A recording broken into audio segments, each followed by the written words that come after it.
Hey, it's Tuesday, September the 21st, and today I'd like to talk a little bit about the decisions that my son came to when deciding on the different schools to apply to. When we went to a recent parents' open house, the advisor was talking about the different categories of schools, colleges, and universities, and basically breaking it down into four different categories.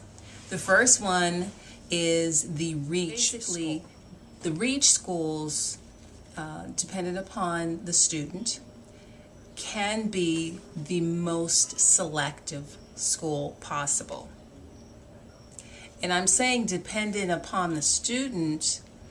If your son or daughter, for example, is an average student, the most selective school may not be their reach school, may be highly selective, or very selective can be what they consider their reach school. So it's dependent upon the student themselves. So your son or daughter has to make that decision. You work with your son or daughter to see what is out there, to do your research, to go to the websites that talk about these categories of selectivity. Categories of selectivity, so that you will understand what it means when they say a school is most, very, extremely, etc. in terms of being selective. So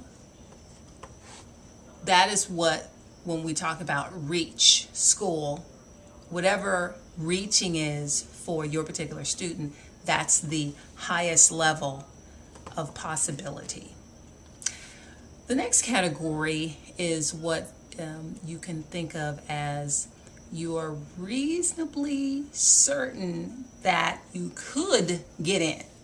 Not 100%, but you have reasonable certainty that you can get into that particular college. The next one is what you call the safe school, the one in which you know this school is easy.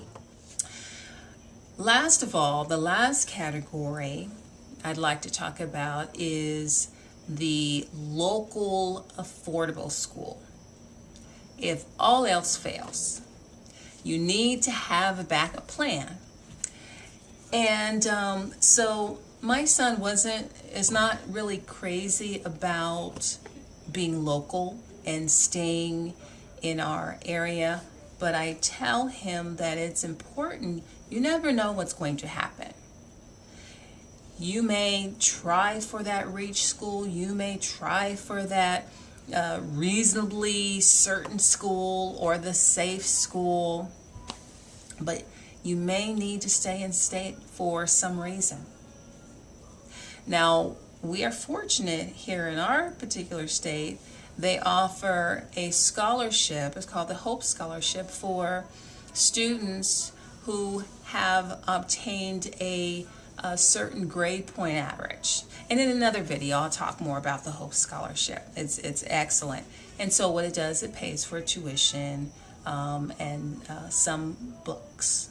Not all of your books, but it pays for the tuition, which is excellent. It's excellent.